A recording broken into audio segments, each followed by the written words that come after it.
comenté, seguimos en nuestra serie de prédicas Vida en Comunidad unos con otros. Y como iglesia, nosotros tenemos 3 ejes fundamentales: celebrar, crecer y compartir.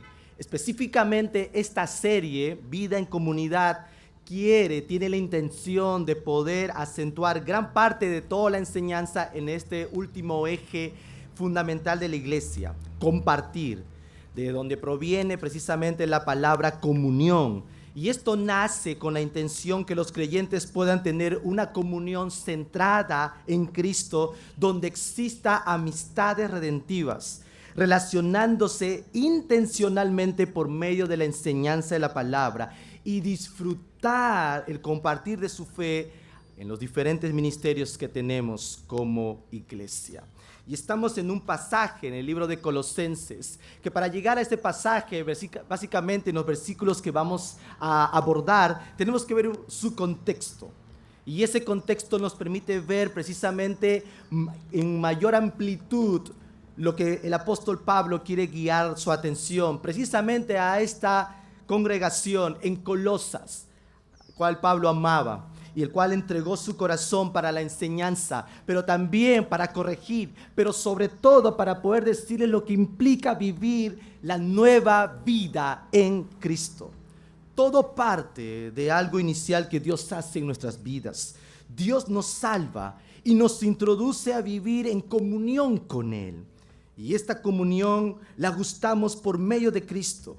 Al ser miembros de su cuerpo, Dios nos ha llamado a vivir de acuerdo con nuestra identidad en Cristo, despojándonos de los hábitos pecaminosos de nuestra antigua naturaleza y vestirnos de las virtudes piadosas de esta nueva naturaleza redimida en Cristo Jesús. ¿Cuál es lo que Pablo quiere enfatizar básicamente en este pasaje? Cuando Dios te alcanza por su gracia, Él despoja el uniforme viejo, aquel viejo hombre, y te coloca, te pone el uniforme nuevo, el nuevo, ¿no? Pensemos en un equipo de fútbol. Pensemos en un equipo que básicamente busca poder participar en un torneo. Tú puedes identificar a los equipos de fútbol por el color de su camiseta. Tú puedes identificar al equipo de fútbol por el modelo de su camiseta. Y es algo interesante porque cuando tú ves a alguien que está vestido, tú identificas y puedes decir: mira, aquel hombre es un futbolista. El hecho de que alguien esté vistiendo un uniforme significa una cosa: es un miembro de un equipo, pero no significa directamente que juegue bien. Por más que tenga el número 10 en su camiseta, no necesariamente significa que esté jugando espectacular. Recuerdo muy bien cuando era joven, hace poquito nada más, y me gustaba jugar fútbol. Toda mi vida era alrededor del fútbol. Coleccionaba camisetas, hermanos. Ya estaban hasta con hueco, pero ahí estaban, ahí en mi armario. Y tenía de diferentes colores, de diferentes equipos, algunas favoritas. Y de hecho, portar una camiseta no me hacía directamente un futbolista, sino que preparado para poder jugar y preparado también para poder participar con mi equipo. Pero hay algo muy significativo que el apóstol Pablo quiere mostrarnos, y esta es la figura, que nos saca algo, el Señor, y nos viste de algo. Pero no significa que completamente todo ya esté marchando a la perfección.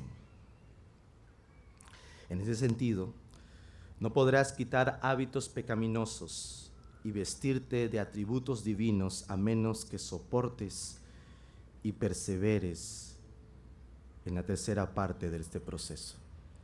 ¿Y cuál es esta tercera parte del proceso? Y es precisamente la renovación. Este proceso de renovación inicia con un conocimiento de Dios. Pablo identifica 2 cosas en este corto pasaje. Por un lado, hábitos pecaminosos de la vieja naturaleza, virtudes espirituales de la nueva naturaleza. Y en el medio de esas cosas, Pablo quiere que nosotros podamos entender que todo es parte de un proceso y al mismo tiempo una renovación. Y esta renovación inicia con un conocimiento. Este proceso de renovación gira alrededor del concepto de conocimiento. Versículos 9 y versículo 10 del capítulo 3, para dar un poco más de contexto a lo que he leído. Habiéndonos despojado del viejo hombre con sus hechos, lo que hace poco acaba de anunciar el apóstol Pablo, y revestido del nuevo, el cual, conforme a la imagen del que lo creó, se va renovando hasta el conocimiento pleno. En el versículo 10, la palabra griega para conocimiento es la palabra epignosis. Y eso quiere decir conocimiento íntimo, conocimiento profundo. Este conocimiento es un conocimiento del Dios creador. Es un conocimiento de Cristo mismo. Es decir, el nuevo hombre de un creyente se está conformando a la semejanza de Cristo. Por eso que es necesario que en esta renovación lo conozca. La imagen del Creador, ya que es Jesús, la misma imagen del Dios invisible, como lo dijo en Colosenses 3, versículo 10. Y es el agente de la creación, Cristo mismo.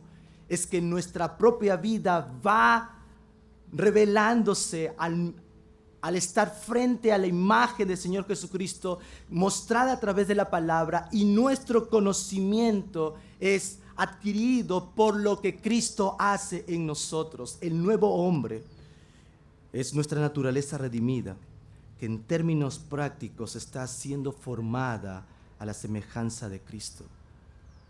Este conocimiento del Señor parte precisamente de renovar lo que nuestra vida necesita ser renovado. Hemos sido vestidos de una justicia que no es nuestra, es la de Cristo. Pero en este proceso necesitamos conocerlo cada vez más a Él. ¿Para qué? Para que nuestra propia vida se asemeje más a Cristo. Esta renovación se presenta a través de un continuo deseo de absorber el conocimiento de Cristo. Y no es a través de alguna filosofía humana o de algún sufrimiento antiimpuesto. No es así. ¿Cuál es el propósito en medio de todo? Que reflejemos más la imagen de Cristo en nuestras propias vidas personales. Este conocimiento es un conocimiento profundo e íntimo. Por eso Pablo dirá: todo lo que esto es posible por lo que Dios hace en nuestra propia vida, pero también por lo que hace por medio de la palabra de Cristo. ¿De qué manera este conocimiento de la palabra de Cristo nos anima a ayudarnos unos a otros a crecer en la vida cristiana? ¿De qué manera? Y es aquí donde vengo a mostrarles el ancla de este texto para dirigirnos en todo lo que tenemos en este pasaje. Porque la palabra de Cristo es la fuente de conocimiento para el creyente. Tú debes ejercitar las virtudes espirituales para edificar la comunidad cristiana.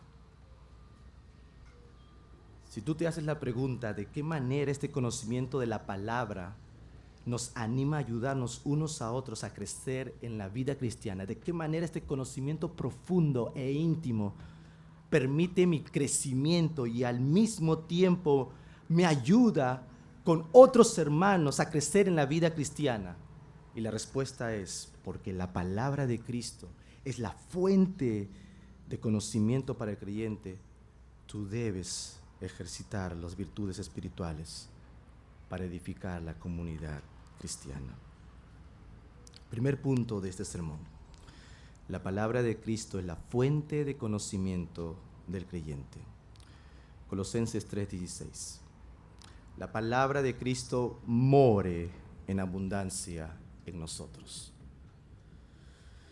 Quiero darte un poco de contexto. Los falsos maestros llegaron a Colosas trayendo tradiciones hechas por un hombre, mandamientos religiosos y filosofías humanas. Por eso que Pablo ancla antes en el versículo 10 que esto no proviene de obra humana o de filosofía humana, sino proviene del conocimiento profundo de Cristo.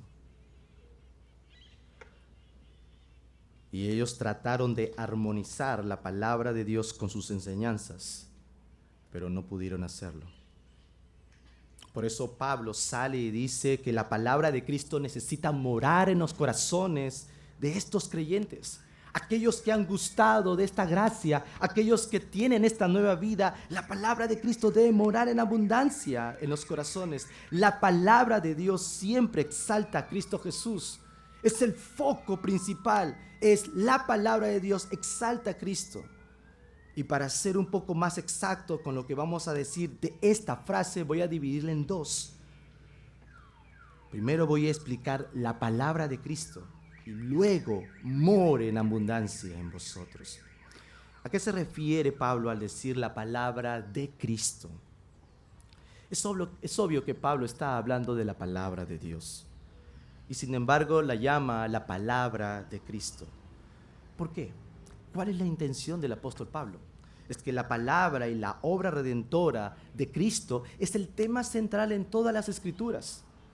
Conversaba la semana pasada con un grupo de estudiantes y respondía a una pregunta. El apóstol Pablo gastó tiempo, energía, horas y horas para predicar en gran parte de sus epístolas el Evangelio.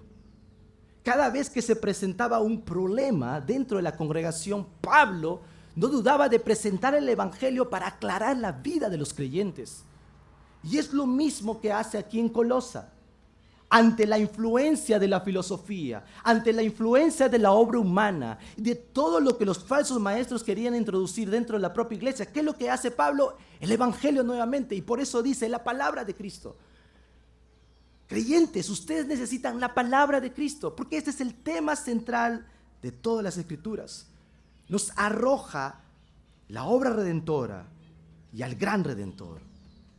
Esta frase se entiende mejor como un resumen de la obra redentora de Jesús.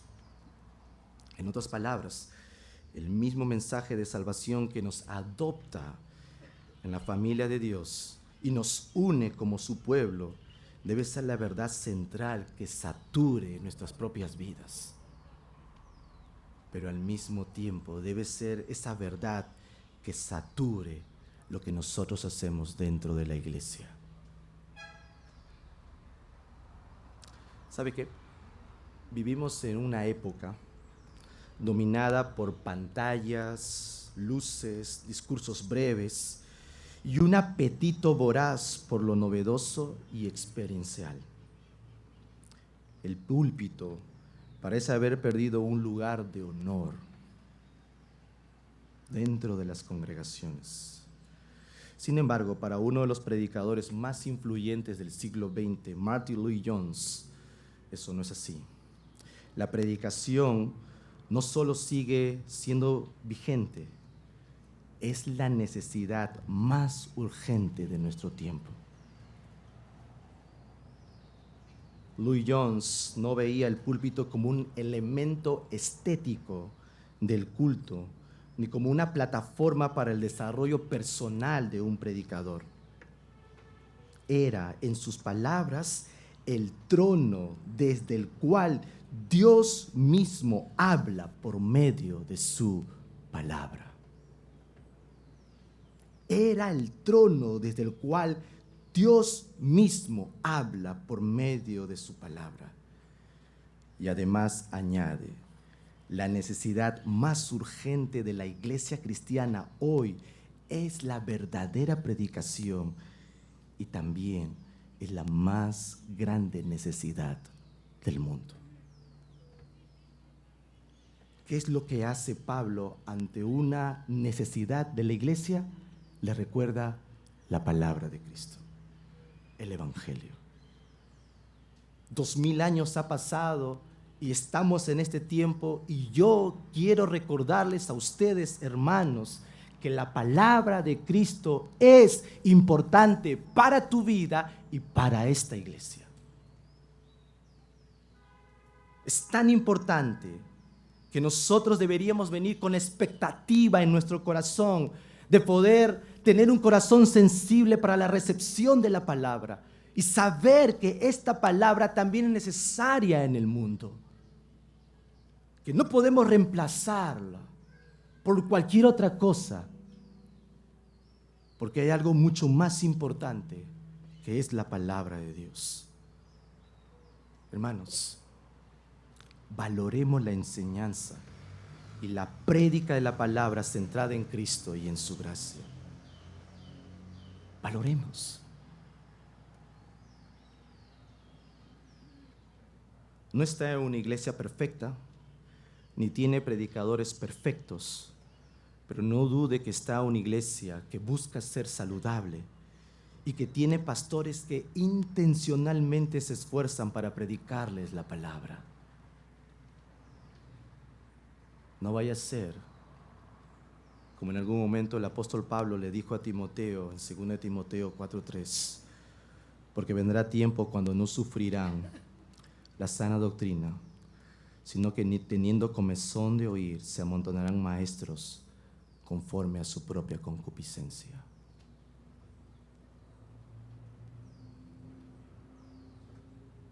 Busque alimentarse de la palabra de Cristo. Busque alimentarse como resultado de la exposición de la palabra y de aquella gracia de Dios a su vida. Pablo insta a esta congregación y quiero yo instarles a ustedes a valorar la palabra de Cristo. Ahora el texto en el versículo 16 dice: la palabra de Cristo more en abundancia en nosotros. ¿Se ha puesto a pensar? Y una pregunta muy lógica que nos hacemos aquí es: ¿cómo llega la palabra a morar en el creyente abundantemente? ¿Cómo?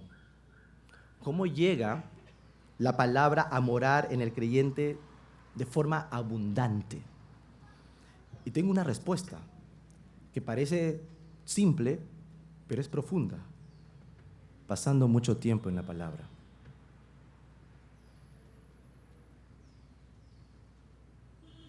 ¿Cómo la palabra llega a morar abundantemente en el corazón de un creyente? Y la respuesta es una: pasando mucho tiempo en la palabra.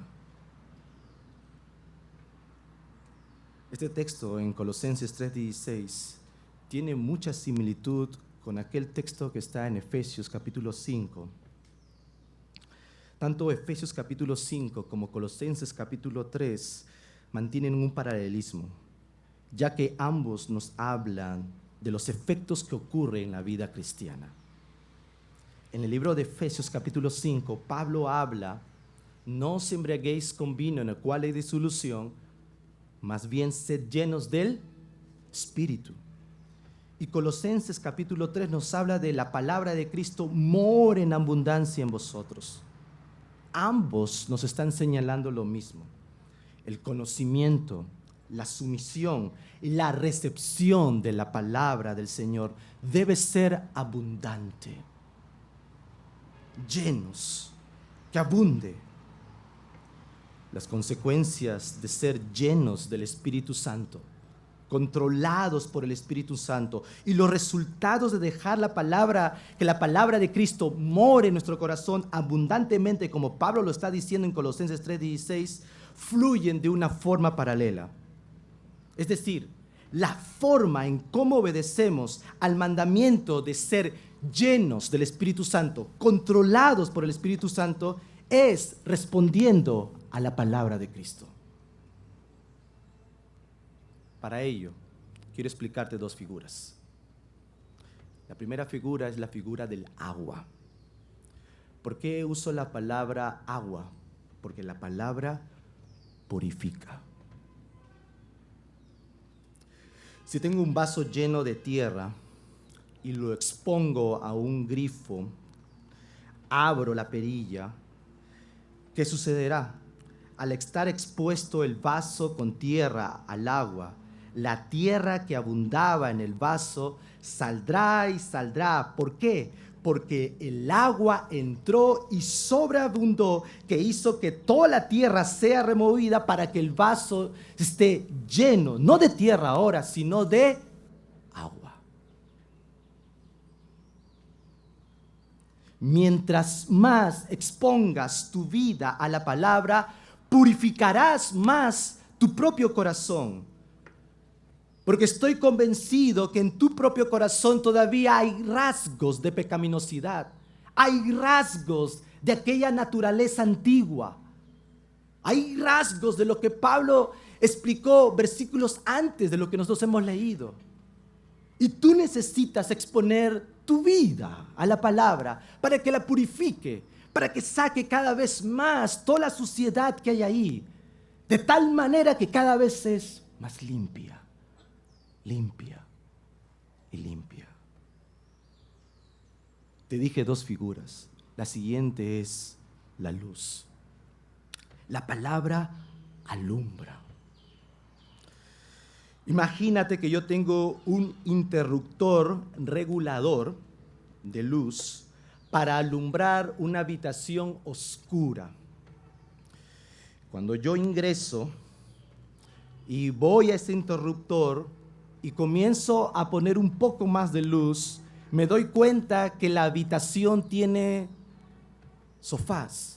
Le doy un poco más de luz y me doy cuenta que tiene cuadros. Le doy un poco más de luz y me doy cuenta que hay una mesa y sillas. Le doy un poco más de luz y me doy cuenta que hay papeles y basura tiradas alrededor.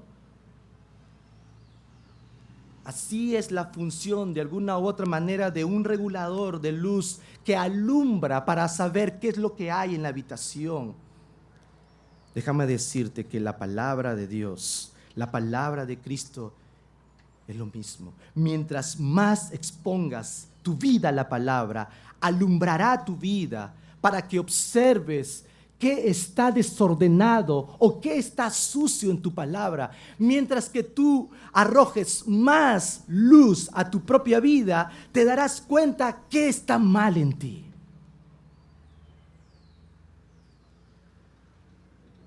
Entonces, un creyente que está lleno del Espíritu Santo tendrá su vida expuesta respondiendo a la palabra de Cristo, permitiendo que tenga una influencia sobre su vida. ¿Saturando qué? Saturando su mente de la verdad. Con un corazón sensible y dócil para la enseñanza y cede, obediente a la voluntad de Dios.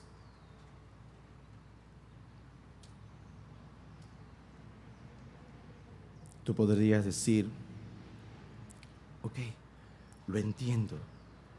Veo el efecto que causa la palabra de Dios en mi propia vida. Alumbra, purifica. Si expongo mi propia vida, eso abundará cada vez más y más. ¿Te has puesto a pensar en qué produce una persona que está saturada de la palabra de Cristo? ¿Qué produce?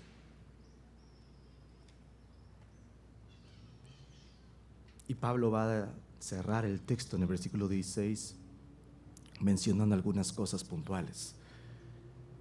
Pero luego vamos a ver algo mucho más amplio posterior. Pablo dice, la palabra de Cristo mora en abundancia en vosotros. La frase que acabamos de estudiar. Y luego de la coma dice, enseñándoos y exhortándonos unos a otros en toda sabiduría, cantando con gracia en vuestros corazones al Señor con salmos e himnos y cánticos espirituales. Cuando permitimos que la palabra de Cristo, cuando permitimos que el Evangelio habite abundantemente entre nosotros, ¿sabes lo que ocurre? Tenemos esa palabra, la palabra de Cristo, como una fuente de vida en el corazón. ¿Y sabes lo que hace esa palabra? ¿Y sabes lo que produce esa palabra? Uno, da toda sabiduría para la enseñanza unos a otros. El texto dice, enseñanos y exhortándonos unos a otros en toda sabiduría. Vaya, qué efecto que causa la palabra de Cristo cuando mora abundantemente. Hay sabiduría. Yo quiero sabiduría, hermanos. La necesito de verdad. Pero esta sabiduría no solamente es para que yo caiga en cuenta de decir, oh, wow, qué conocedor de la palabra y sabio que soy. No, porque Pablo dice que esta sabiduría es compartida unos con otros.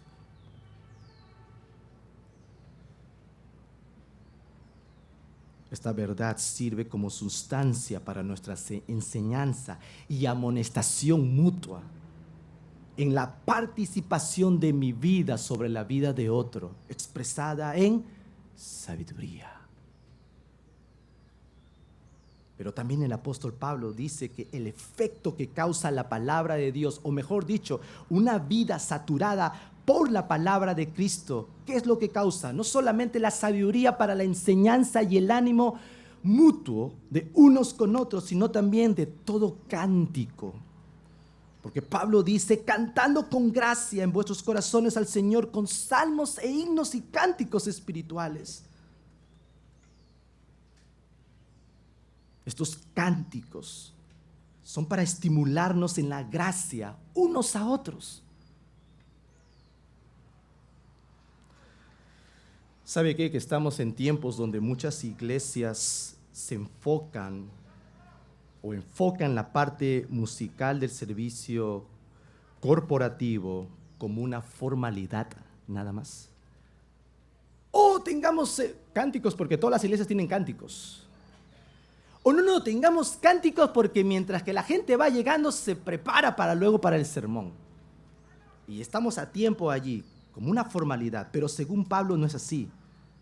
En realidad, el efecto que causa precisamente la participación de nuestro cántico no es formalidad, es formativo. Forma nuestro corazón, forma. Y utiliza una variedad de expresiones, como por ejemplo salmos, himnos y cánticos espirituales, como medio por el cual nosotros enseñamos y animamos unos a otros. Hay una variedad en el canto de Dios, salmos, himnos, cánticos espirituales, pero aún en la variedad de estilos, el contenido debe ser cuidadosamente evaluado por su fidelidad. ¿A qué? A la palabra de Cristo. A la palabra de Cristo, porque eso es lo que Pablo está diciendo que debe sobreabundar en el corazón de un creyente. Cuando se exalta a Jesús y a su obra redentora, la gracia transformadora del Evangelio promoverá una adoración vigorosa, vibrante, porque está su corazón sobreabundando. Porque el hecho que yo me una en cántico con otro en la congregación refleja que somos un solo cuerpo unidos para glorificar el nombre de Cristo. Gordon Fee dijo en algún momento lo siguiente: muéstrame los cánticos de una iglesia y yo te mostraré su teología. Directo a la yugular. Y básicamente nosotros tenemos que entender que la realidad de poder tener un tiempo de adoración no solamente es para la formalidad de la liturgia que tenemos nosotros en el servicio. No, si estás pensando de esa manera, tienes una manera equivocada de ver los cánticos. Tampoco es para poder esperar que la gente llegue y todos estén atentos para el sermón. No es así. Es un tiempo donde el corazón sobreabunda de la palabra para expresar con nuestros labios y cántico, decir: Cristo, tú reinas, tú gobiernas, tú salvas y tú redimes. Y el tiempo corporativo debe ser una expresión de estimularnos unos a otros, de toda sabiduría y de todo cántico.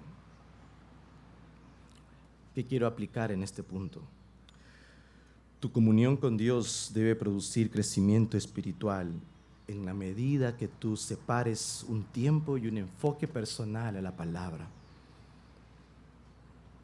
El crecimiento espiritual implica un cambio en tu pensamiento. Por eso es una renovación que necesita el conocimiento profundo de Cristo en ti. Esto se lleva a cabo a través del tiempo. Cuando tú pasas tiempos intencionales leyendo, meditando y memorizando la palabra de Dios.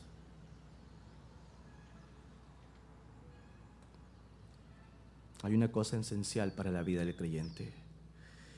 Y yo agradezco muchísimo a mi esposa que me lo hace recordar casi con mucha frecuencia. Hay una cosa esencial en la vida del creyente. ¿Y sabes qué es? La palabra. La palabra. La palabra.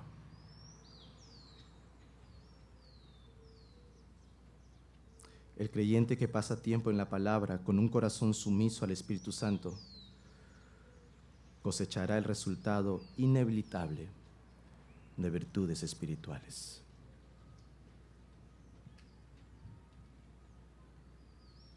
¿Tú quieres ver en acción virtudes espirituales desarrollando en tu vida? La palabra es el inicio. Y ese es el segundo punto del sermón para terminar. Las virtudes espirituales son las acciones que edifican la comunidad cristiana. ¿Qué produce un creyente que está lleno de la palabra? Ya hemos visto un impacto inicial con el versículo 16, ¿correcto?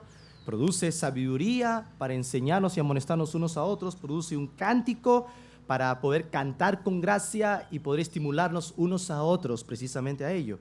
Pero Pablo no quiere quedarse quieto ahí, sino tiene algo mucho más que decirnos, porque quiere ahora anclar virtudes espirituales que revelan precisamente el corazón que está lleno de la palabra de Cristo.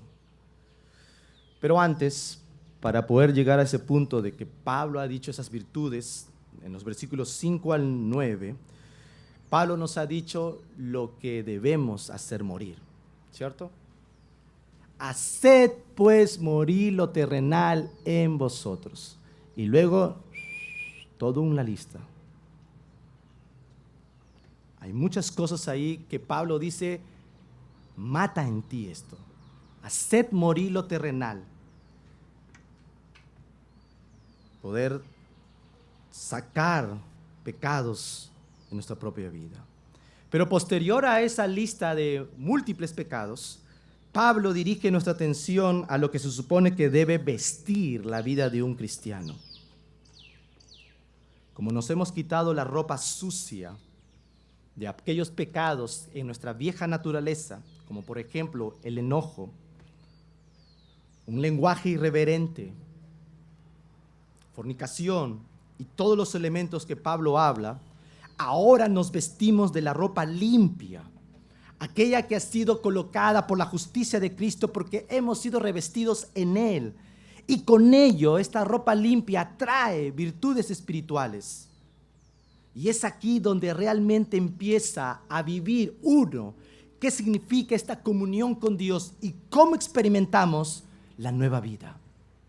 Por eso que Pablo dice en el versículo 12, vestíos pues, ¿como qué? Como escogidos de Dios, santos y amados. Qué bella manera de comenzar el apóstol Pablo para decirnos, yo no estoy hablando con cualquiera.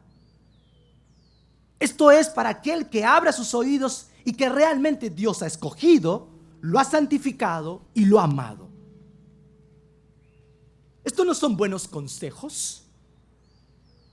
Estos no son un estilo de vida diferente. Es más allá que ello. Es tu nueva identidad.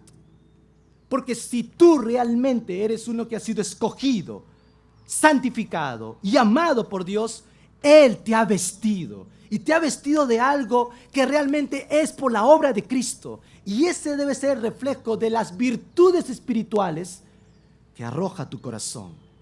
¿Estás preparado? Dice, de entrañable misericordia, de benignidad, de humildad, de mansedumbre, de paciencia. Aquí tenemos 5 virtudes espirituales iniciales que vienen como producto de nuestro nuevo hombre y la renovación de nuestra mente por medio de la palabra. Pablo comienza diciendo entrañable misericordia. ¿Qué quiere decir? Es compasión sincera, preocupación por las personas que sufren, empatía, si quieres tener una palabra más cercana a tu lenguaje. Es tener en consideración a otros con una compasión sincera, no como una ganancia, sino con un genuino corazón desprendido por el otro. Pablo dice benignidad. ¿Qué quiere decir?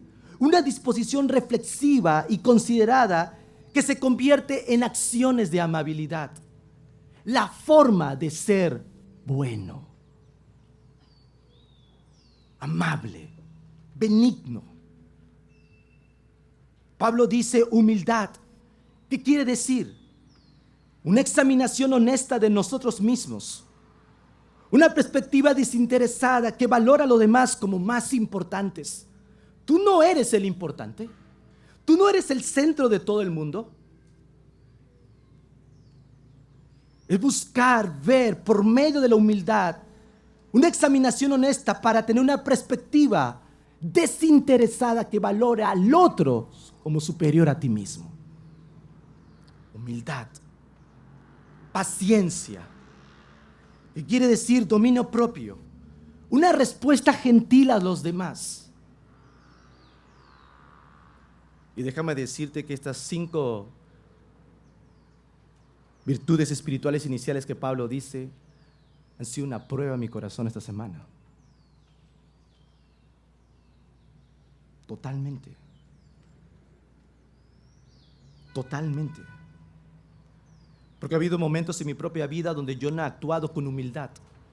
Donde ha habido momentos en mi propia vida donde yo no he sido manso. Donde ha habido momentos en mi vida donde yo he sido impaciente. Porque tú no estás mirando a un mega hombre espiritual que ha alcanzado un nivel muy distante al tuyo. Cuando yo observo y veo la palabra y digo, wow, mi vida es confrontada. Pero no solamente quiero yo quedarme en la confrontación. ¿Por qué? Porque si yo me encuentro en la primera línea del versículo 12, que soy un santo, amado y uno escogido por Dios, ese debe ser mi identidad. No debe quedarse en el lamento de decir, wow, soy impaciente, wow, no soy manso, wow, me falta benignidad. ¿Qué estás haciendo con lo que Dios ha implantado en ti? O mejor dicho, ¿qué estás haciendo con lo que Dios te ha vestido? Aunque sabemos que estas virtudes vienen como producto de la obra de Dios en el interior del hombre, su aplicación es externa. Estas virtudes espirituales tienen una naturaleza social. En pocas palabras, tienen que ver en la manera como tratamos a otros cristianos. Estas 5 virtudes iniciales tienen que ver con tu trato con otros. No solamente para hacer un check y decir, soy misericordioso, soy benigno, soy humilde, soy manso, soy paciente. No me relaciono con nadie. No es, ¿eres eso? ¿Y sabes cuál es el punto para medir? Es cómo tú tratas a otros. La iglesia local debe ser un toque de lo que viviremos en algún momento en los cielos, en toda su plenitud. Debería ser el lugar donde tú quieres estar, porque sabes que encontrarás hermanos piadosos que manifestarán estas virtudes que Pablo describe aquí.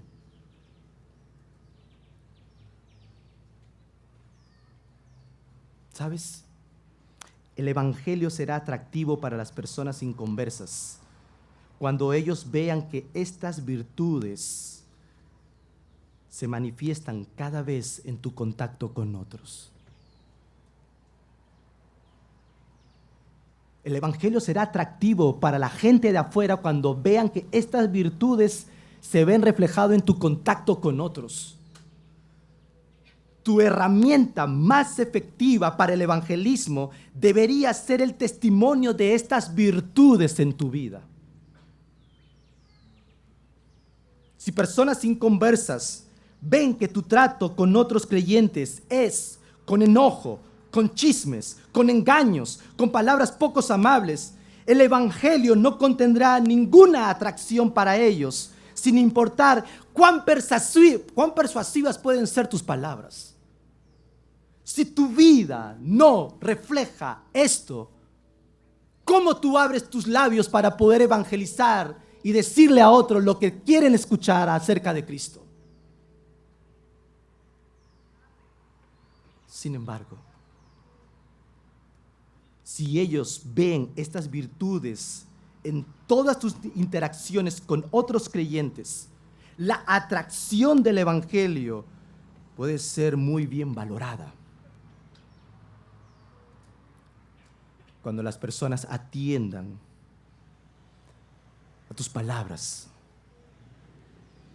y puedan sentirse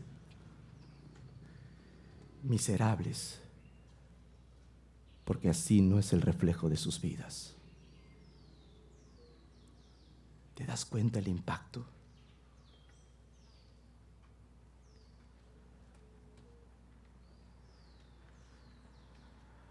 Pablo añade algo más y dice: soportándonos, versículo 13, unos a otros y perdonándonos unos a otros. Si alguno tuviera queja contra otro, de la manera que Cristo os perdonó, así también hacerlo vosotros. Dos virtudes más: soportándonos unos a otros y perdonándonos unos a otros. Estos dos mandatos son dados para los ofendidos, no para los ofensores. Pablo está refiriéndose a cómo debemos responder cuando somos maltratados en algún momento de nuestra propia vida. Y Pablo dice: soportándonos unos a otros, perdonándonos unos a otros. En síntesis, ¿qué es? Debemos resistir las injusticias.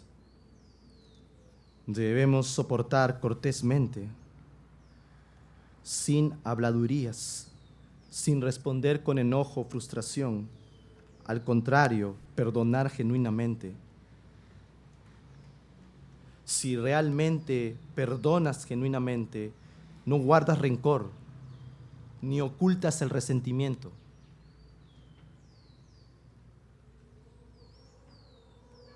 Nosotros decidimos amar a esa persona que nos ha ofendido. Escogemos tratarlo como sabemos que Cristo lo trataría. ¿De dónde sacamos esta respuesta contracultural y hasta puede ser ilógica a nuestra mente? Es que la necesidad de perdonar a otros está basado en el hecho de que Cristo nos perdonó. Nunca tendrás que perdonar a nadie más de lo que Cristo te ha perdonado. Nunca tendrás que perdonar a nadie más de lo que Cristo te ha perdonado. Y aunque pueda ser contracultural y hasta ilógico en nuestra mente, no lo hacemos por eso, sino por lo que Cristo ya hizo eso en nosotros. Cuando perdonamos, ponemos el perdón de Dios en exhibición para que otros lo puedan ver. ¿Sabes por qué? Porque el perdón no es natural en nosotros. Yo lucho con perdonar. Me cuesta. Hay ciertas atenciones que mi corazón quiere tener. Por eso que el perdón no sale, no fluye. Cuando perdonamos, ponemos el perdón de Dios en exhibición para que otros lo puedan ver, porque no es natural en nosotros. ¿Qué requiere el perdón? Requiere la intervención de Dios en la vida del creyente. Y si tú has gustado de la nueva vida, tú sabes cuál debe ser la respuesta de tu corazón. Sabes cuál debe ser. Y conectado a ese perdón, dice el versículo 15, y la paz de Dios, Pablo, ya no sigas, por favor. Y la paz de Dios gobierna en vuestros corazones, a la que asimismo fuisteis llamados en un solo cuerpo. Pablo nos dice que dejemos que la paz gobierne nuestro corazón. La paz y la armonía deberían caracterizar nuestras interacciones con otros creyentes en la iglesia. La paz actúa como un árbitro en nuestra relación. Cuando una situación dada perdemos la paz y la armonía, es como el árbitro que ha tocado el silbato para indicarnos que algo no está bien. La paz y la armonía deberían caracterizar cada interacción que se da entre los creyentes. Cuando hacen planes, al tratar el pecado del hermano, al adorar juntos, al tomar decisiones difíciles como iglesia, en reuniones de negocio, en cada interacción, la paz de Cristo, la paz de Dios debe gobernar nuestros corazones. Pablo dice que somos llamados a la paz en un solo cuerpo. ¿Por qué quiere resaltar ese solo cuerpo? Porque somos miembros de un mismo cuerpo. ¿Y qué es lo que debe caracterizar a ese cuerpo? La paz. Que todas las cosas que hagamos, internas y externas, la paz debe ser lo que modela el corazón de la iglesia. La paz trabaja corporativamente en el cuerpo de Cristo. Y esto es la iglesia local. Pero la paz también trabaja de forma individual en cada corazón del creyente. ¿De qué manera la paz opera en cada creyente? Con una cosa que se llama conciencia. Tu conciencia te condena de algo que hiciste o dijiste y no tienes paz con Dios. Eso me pasó esta semana. Tuvimos una diferencia con mi esposa a causa de una decisión. Yo hablé mal, me fui a la oficina, ella se fue a la cocina. Caminando vengo y le digo, ¿estás enojada? Cuando sé lo que yo hice. Y ella me dice, ¿por qué vienes? Tan gentil ella, ¿por qué vienes? ¿No, estás enojada? Y es que mi conciencia no me podía quedar quieto. No me dejaba. Y es que la conciencia te condena de algo que hiciste o dijiste y no tienes paz con Dios. Si tu conciencia no está quieta es porque no hay paz allí. Tú quieres hacer algo, pero Dios no te ha dado paz con respecto a esa decisión. Y tú estarías pecando contra Dios, algo que va en contra de su voluntad. Si eso está surgiendo, es que tu conciencia te está ministrando, si quieres decirle, o empujando a poder decir, algo no hiciste bien. Dios ha ordenado que siempre vivamos en paz con otros. Si tienes falta de paz, entonces ese es el Espíritu de Dios indicando a tu corazón que algo necesita ser cambiado. Algo. Y Pablo termina añadiendo que gratitud. Pablo añade en el versículo 15, y sed agradecidos. Cuando nuestros corazones encuentran la paz de Cristo, en Cristo, tendremos una perspectiva adecuada que nos permita ser agradecidos. Un corazón lleno de gratitud puede estar agradecido por todas las cosas que el Señor le ha permitido tener. Poco o mucho. Dad gracias a Dios en todo, porque esta es la voluntad de Dios. Le enseño a mi hija cada vez poder ser más agradecida con el Señor, con sus padres y con los que le aman.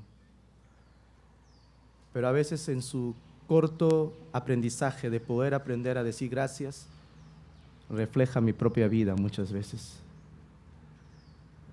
ya que a veces Dios me da sobreabundante y ni siquiera sale de mis labios poder decir gracias, Señor, por esto.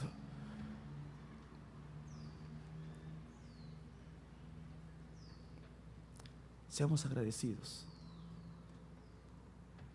¿Cuándo fue la última vez que agradeciste la acción de tu esposa, la acción de tu esposo? ¿Cuánto agradeciste la última vez por el trabajo que Dios te ha dado? Tal vez no es el ideal que tú tengas en mente, pero Dios te lo ha dado. ¿Cuánto estás agradecido por tus hijos que Dios te ha dado? ¿Por la salud que tienes o por la salud que no tienes? ¿Por el dinero que tienes o por el dinero que no tienes? ¿Por el trabajo que Dios da o por el trabajo que Dios quita?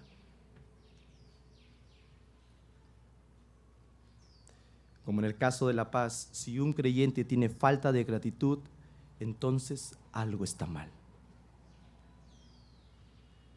Algo está mal. Porque la gratitud es muy importante, porque es una respuesta a las bendiciones que Dios nos ha dado. Una respuesta. Y de verdad que Dios nos ha dado múltiples bendiciones espirituales que faltan dedos para poder contarlas. Y para cerrar este ciclo de virtudes espirituales, escuchemos lo que finalmente dice el apóstol Pablo en el versículo 14. Y sobre todas estas cosas, vestidos de amor, que es el vínculo perfecto. Déjame decirte que Pablo va a agrupar todas estas cosas y la realidad de poder entender estas virtudes en el efecto propio del amor. Pablo agrupa todas esas virtudes en una, el amor. Y Pablo usa la palabra ágape para describir esta virtud. Pablo nos dice que nos vistamos de ágape y después describe ágape como el vínculo perfecto. Pablo nos explica que el amor es lo que mantiene a todas las otras virtudes unidas. A todas. Es el amor que mantiene viva la realidad de esta virtud espiritual. ¿Sabes por qué? Porque es muy complicado estar siempre pensando sobre qué virtud debe estar demostrándose cada vez un poco más en mi propia vida. Pero tú no tienes que hacer esto cada día. No tienes que estar ahí evaluando, ¿seré más benigno? No, hoy día fui más manso. No, pero mañana podría ser más paciente. No, pero hoy tengo que soportar más. No, pero mañana perdonaré más. No es así. Así no funciona la vida cristiana. ¿Sabes qué tienes que escoger? De algo que has sido vestido. Es de amor. Si tu vida ha sido vestida de amor, pues ese es el vínculo perfecto que evidenciará las demás virtudes evidentemente. Amar. Conversaba con un joven hace 2 semanas atrás y hablamos de este texto en 1 Corintios. Y nos hablaba de fe, esperanza y amor. Pero el amor es lo que prevalecerá. ¿Por qué? ¿Te has puesto a pensar? ¿Por qué es que el amor va a prevalecer? ¿Y por qué Pablo dice aquí que el amor, sobre todas estas cosas, vestidos de amor, porque es el vínculo perfecto? ¿Por qué? Porque la fe ya no va a ser necesaria en la eternidad. Porque tus ojos van a contemplar a quien tú creíste toda la vida. La esperanza ya no, porque ya estás ahí. Pero el amor es lo que prevalecerá, porque en la comunidad eternal de la iglesia nos amaremos genuinamente y para siempre y de forma perfecta. Por eso Pablo dice aquí, ahora, vestidos de amor, porque es el vínculo perfecto. Y esto hace eco claramente a las palabras del Señor Jesucristo en Mateo 22, cuando vinieron los fariseos, oyendo lo que había hecho callar a los saduceos, se juntaron a una, y uno de ellos, intérprete de la ley, preguntó para tentarle diciendo: Maestro, ¿cuál es el gran mandamiento en la ley? Jesús le dijo: amarás al Señor tu Dios con todo tu corazón y con toda tu alma y con toda tu mente. Este es el primero y grande mandamiento. Y el segundo es semejante: amarás a tu prójimo como a ti mismo. De todos estos mandamientos depende toda la ley, de estos dos mandamientos dependen toda la ley y los profetas. ¿Qué está haciendo Pablo? Pablo está simplemente aplicando la enseñanza del Señor Jesucristo. Nos está diciendo: aprendan a amar y no tendrán de necesidad del cumplimiento de la realidad de la ley. Ama. ¿Y cómo expresa esta realidad? Es: ama a Dios con todo tu corazón y con toda tu alma y con toda tu mente, y ama a tu prójimo como a ti mismo. La respuesta es: ¿lo practicas? Lo practicas de manera genuina, que tú puedas decir: sí, verdaderamente yo amo.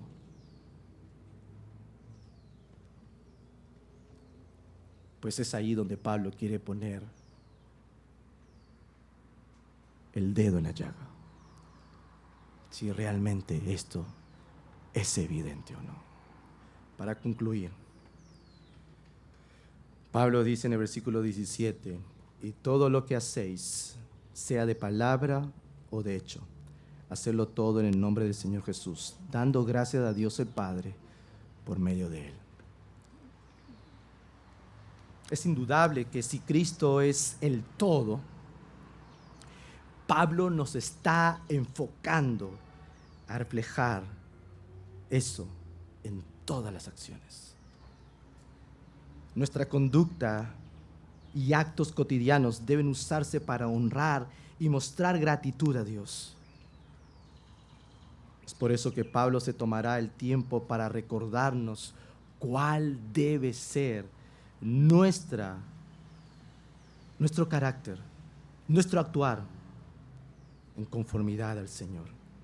Y todo lo que hagamos, sea de palabra o sea de hecho, hagámoslo en el nombre de Jesús, dando gracias a Dios el Padre por medio de Él. El foco de atención no sigue siendo nosotros. El foco de atención sigue siendo el Señor, su gloria y todo lo que a Él ha hecho. Iglesia, ¿cómo responderemos a esto?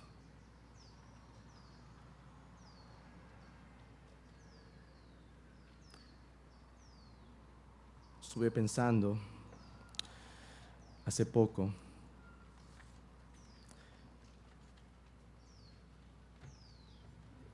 y me comentaron de ver la realidad propia del crecimiento de la iglesia. Y era porque un amigo que fue pastor en algún momento se acercó y me dijo: ¿y cuánto es el número de tu iglesia? Es una pregunta que a veces quiero evitar responder, porque en mi mente no van los números. Pero como era un amigo, le dije: oh, wow, mira, ¿y qué has hecho para que gente aparezca? ¿No? Y yo: nada. No está en mis manos, es la obra del Señor. Pero algo que yo tuve que decirle es lo siguiente: el crecimiento de una iglesia no se mide por los números. El crecimiento de una iglesia se mide por su relación unos con otros. Y hoy Dios nos ha hablado para medir cómo nosotros estamos creciendo en nuestra relación unos con otros. Porque si tú has sido vestido del nuevo hombre, esto debe evidenciarse en tu vida. Y si no, hay un serio problema en ti, y te animo a que me busques para poder conversar. Que Dios use su palabra en tu vida. Padre.